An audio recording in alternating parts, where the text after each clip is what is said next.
안녕하십니까. 2020년 11월 30일 최병무 이펙트 시작하겠습니다. 조금 전에 윤석열 검찰총장 직무정지에 대한 집행정지 신청, 이거에 대한 판사의 논의가 있었습니다. 이 논의가 11시부터 시작이 돼서요 12시 10분까지 진행이 돼서 끝났는데, 여기에서 추미애 장관 측 변호사, 이 사람의 이제 발언이 논란이 되고 있습니다. 뭐라고 얘기했냐면, 비공개로 진행이 돼 있고, 그 다음에 윤석열 검찰총장이 이 심리에 직접 나가지는 않았습니다. 윤 총장의 이완규 변호사가 나갔고요. 그 다음에 추미애 장관 측에서는 박은정 감찰 담당관이 나왔다고 하고, 여기에 이옥형 변호사라는 사람이 같이 배석을 했다고 하는데, 이완규 변호사는 이렇게 얘기했습니다. 자, 이거는 윤석열 검찰총장 개인의 문제이기도 하지만 검찰의 독립성, 중립성, 그 다음에 시스템의 문제이기도 하다. 그래서 회복할 수 없는 손해가 생긴다는 점에서 공익적 부분도 고려해달라는 취지로 변론했다, 이렇게 얘기를 했고요. 그 다음에 이제 판사 성향을 뭐 어쩌고저쩌고 했다는 그 문건이 있죠. 이거에 대해서 추미애 장관은 판사 사찰이다, 이렇게 얘기를 했는데, 그 부분에 관해서 법원의 재판을 받아야 하는 입장에서, 이건 이제 검사가 그렇다는 얘기입니다. 입장에서 소송 수행에 필요한 일관, 그 다음에 공판 활동이 활발한 미국과 일본 등 재판부의 세평, 이런 것으로는 책자를 발간한 정도로 상당히 많다, 이렇게 얘기를 했고요. 업무 목적이었고, 그 다음에 일회성이고, 판사들을 감시할 목적이나 이런 것이 아니다, 이렇게 설명을 했다 하는 것이고, 이옥형 변호사는 오늘 논쟁이 굉장히 치열했다, 이렇게 얘기를 했습니다. 그러면서, 아니, 2일날, 12월 2일이죠. 징계위원회를 얘기하는 겁니다. 2일날 결정이 있으면 이 사건 명령은 소위 이익이 없다. 무슨 얘기냐면, 오늘 설령 이 신청이 받아들여진다고 할지라도 2일날 징계위원회에서 해임이나 면직이 되면, 그러면 뭐 의미가 없는 거 아니냐, 오늘 결정이. 이런 식으로 얘기를 했다는 겁니다. 그랬다는 것이고, 그 다음에 판사 성향 문건에 대해서는 불법적이고, 불법적이고, 그 다음에 검사로서는 이런 걸 할 법률적 근거가 없다, 이렇게 해서 이건 이제 불법이다, 계속 이렇게 주장을 했다는 거죠. 그런데 이제 이게 언론에 보면 이런 겁니다. 이틀 뒤면 직무집행정지의 효력이 없어질 텐데, 뭐 이렇게도 얘기를 했다는 거죠. 이게 무슨 얘기냐면, 이게 그리고 왜 이제 문제가 된다고 얘기하냐면, 보세요. 오늘 이제 어떤 식으로든 12시 10분쯤에 끝났으니까, 이제 오늘 저녁 늦게나, 뭐 저녁쯤에나 아니면 늦어도 내일쯤에는 결론이 나올 것으로 지금 예상을 하고 있습니다. 그래야 이제 12월 1일, 내일에는 감찰위원회가 있는데, 그 감찰위원회도 어느 정도 결론이 예상이 되죠. 감찰위원회에서는, 이 윤석열 검찰총장에 대한 이 직무정지가 좀 부당하다라는 식으로 결론이 나올 가능성이 매우 높습니다. 그런데 이 감찰위원회는 권고에 그칩니다. 그러니까 그렇게 해가지고 추미애 장관한테 권고해봤자, 뭐 추 장관이라는 사람이 들을 사람이 아니거든요. 그렇기 때문에 이 권고, 이거는 뭐 제가 보기엔 권고가 나온다고 해도 그거는 여론에 영향은 미칠지 모르겠으나, 실질적으로 추 장관을 움직일 수가 없는 거죠. 권고에 그치니까. 그런 것이고. 그럼 이제 12월 2일 징계인데, 이옥형 변호사가 얘기했다는 것을 보면, 이틀 뒤면 직무집행정지의 효력이 없어질 텐데, 이거 여기서 받아봤자 소용이 없을 텐데, 이런 이제 뉘앙스로 얘기를 했는데, 그렇다면 이틀 뒤에 징계위원회에서 어떤 결론이 나온다 하는 것을 미리 다 알고 있었다는 얘기냐? 이제 이런 비판을 받는다는 거죠. 알고 있는 것 아니냐? 그러면 이미. 그러니까 제가 답정로 얘기를 했지 않습니까? 징계위원회 결론은 나와 있는 것 아니냐, 이미. 이렇게 되면 이제 어떤 일이 벌어지느냐. 이제 이게 문제죠. 그러면 징계위원회 결론이 나와 있다고 만약 친다면 이옥형 변호사. 그러니까 이 발언이 이옥형 변호사가 그냥 한 얘기인지, 아니면 이미 추장관 측 변호사니까 추장관으로부터 2일날 징계위원회에서 어떤 결론을 내릴 것이다 라고 하는 얘기를 듣고서 지금 여기 와서 슬립통, 그러니까 실언을 한 것인지, 이런 부분은 그건 뭐 알 길이 없죠, 사실은. 그걸 안다고 하면 그건 거짓말이니까. 그러나 어찌됐든 간에 이 사람이 이 얘기를 한 걸로 봐서는 마치 그 2일 징계위원회 결론을 본인은 알고 있는 것처럼 지금 이 얘기를 했단 말이죠. 그러니까 이제 이게 문제가 되고 논란이 되고 있는 겁니다. 자, 그러면 저도 뭐 그렇게 얘기를 했습니다. 그러나 그건 저의 분석 예상으로 그렇게 얘기를 했던 것이죠. 그건 답이 나와 있을 것이다. 징계위원회는 해임 또는 면직으로 나와 있을 것이다. 이렇게 얘기를 했고요. 자, 그러면 이제 그 다음이 문제입니다. 만약에 오늘 뭐 여기서 각하된다. 이제 이 가처분 신청이 각하된다고 한다면 직무정지가 유지되고 12월 2일 날 징계위원회에서 해임 또는 면직이 되고 그러면은 문재인 대통령이 곧바로 아마 그 해임 또는 면직을 확정할 겁니다. 그래서 해임하고 후임 검찰총장 임명 절차에 들어가겠죠. 이렇게 되면 이제 본안소송만 남는 겁니다. 본안소송. 본안소송은 그 결국은 뭐 윤석열 검찰총장이 자 대통령의 해임 처분이 이렇게 부당하다라고 하는 본안소송을 다시 내야 됩니다. 그래서 그렇게 남을 텐데 그럴 경우에 그게 뒤집혀질 가능성 없다고 보는 것이 법조계의 거의 일치된 견해입니다. 이거는. 그러면 이제 그 다음에 오늘 만약 가처분 신청이 인용이 되면 여기서 직무정지가 집행정지가 되죠. 그러면 이제 검찰총장에 복귀를 하죠.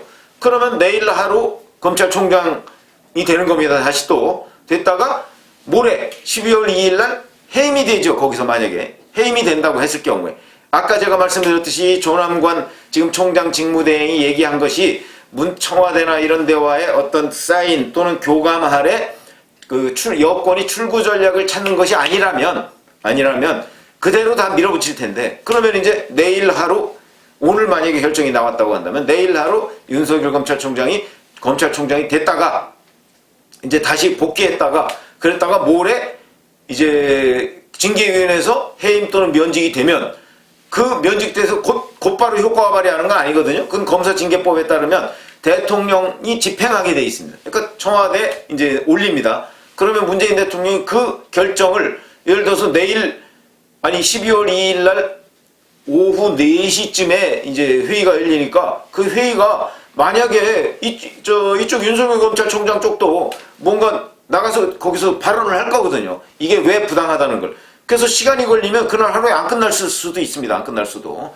그럼 이제 그 다음 날까지 넘어간다든지 하면은 뭐 그날 밤늦게나 아니면 다음 날이나 이제 추미애 장관이 건의를 할 겁니다. 해임 건의를 문재인 대통령한테. 그러면 문재인 대통령이 해임 건의를 받아들일 때까지는 윤석열 검찰총장이 계속 되는 거고요.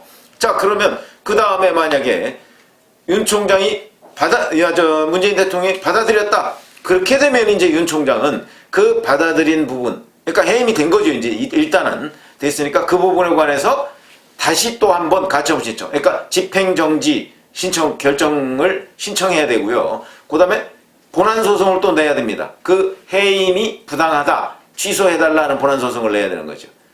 이렇게 되면 그 가처분 결정도 또 해야 됩니다. 그런데 그 가처분 신청의 결론은 바로 오늘 나오는 이 결론과 유사해질 가능성이 있다는 거죠. 그래서 제가 오늘 만약에 이게 각하되면 그냥 대략 끝나고 본안소송만 남을 것이다 이렇게 얘기를 한 것이고 오늘 여기서 인용이 되면 잠깐 검찰총장에 복귀했다가 다시 또 해임이 돼서 또 가처분 그러니까 집행정지 그 결정을 받아야 되고 그리고 나서 또 그거 결론에 따라서 근데 그 결론은 오늘 결론과 비슷할 가능성이 이게 싱크로율이라고 우리가 흔히 그러지 않습니까? 그 가능성이 매우 높은데 그럴 경우에 이제 다시 본안소송으로 질의하게 가고 그런데 만약에 이제 조남관 총장 직무대행이 그 출구 전략이었다는 그런 그 일말의 가능성 그걸 본다면 여기서 이제 문재인 대통령이 안 받아들인다면 총장으로 바로 복귀를 하는 것이고 이렇게 되는 것이죠. 그래서 요런 꽤 좀 복잡한 듯한데 오늘 이 집행정지가 받아들여지냐 안 받아들여지냐 받아들여질 경우에는 2일날 징계위원회 결론은 대략 지금 이 사람 이옥형 변호사 말대로 그건 다 예정이 돼 있는 거니까 그리고 나서 이제 문재인 대통령이 어떤 결정을 하느냐에 따라서 윤 총장이 거기에 대해서 다시 또 법률적 대응을 하는 이런 상황을 이렇게 앞으로 전개가 될 텐데 이런 상황이 자 그러면 이걸 이제 제가 정치적으로 보겠습니다. 정치적으로 윤석열 검찰총장 측의 입장에서 보면 지금 정치를 자기가 할 것인지 말 것인지에 대해서 아마 결심 못했죠. 당연히 결심 못했고 어찌 보면 내가 정치를 할 수가 있겠어라는 쪽에 더 생각의 무게중심이 가 있을 가능성이 더 높다고 봅니다. 저는 왜냐하면 그 정치 아무나 하는 거 아닙니다. 그렇기 때문에 그럴 가능성이 저는 있다고 보는데, 만약에 여기서 해임이 될 경우에 이제 최종적으로 해임이 되고 행정소송, 본안소송만 다투게 될 경우, 이 본안소송은 내년 7월 24일까지가 임기인데 그 임기 끝날 때까지 본안소송 확정 안 됩니다. 그건 뭐 거의 명백합니다. 과거 정현주 전 KBS 사장 사건도 그랬고, 심재륜 전 대구고검장 사건도 그랬고, 그거 끝나지 않습니다. 앞으로 한 8개월 내에 끝나지 않습니다. 절대. 대법원까지 가고 어쩌고 하려면. 그렇기 때문에 그거는 뭐 나중에 그냥 이게 뒤집힌다고 할지라도 본인의 명예, 윤석열이라는 사람 개인의 명예를 회복하는 정도에 불과한 그런 의미가 있는 것이고요. 그렇지 않고 정치적으로 본다면, 자, 이렇게 되면 본인이 다 해임이 됐다. 그럼 이제 정치적으로 자유로워지는 겁니다. 그렇게 되면 그때부터 이제 본격적으로, 자, 내 개인의 명예를 회복하는 선에서 그냥 나의 검찰총장 생활을 대략 정리한다. 이렇게 할 것인지, 아니면 그게 아니고, 자, 결국은 나는 검찰주의자 뭐 이런 그 지적을 많이 받았던 윤석열 검찰총장이니까, 나는 사실은 내가 검사로서의 역할만 충실히 하면 이 나라가 나한테 보여준, 또는 국민이 나한테 보여준 혜택을 내가 충실히 되갚는 것이다 라고 생각을 했는데, 이번 사태를 보니까 그건 아니네? 명백히 아니죠. 그건 아니네? 이걸 바로잡는 길은 정치밖에 없는 것 같은데? 라는 생각을 할 가능성이 저는 있다고 보는 거죠.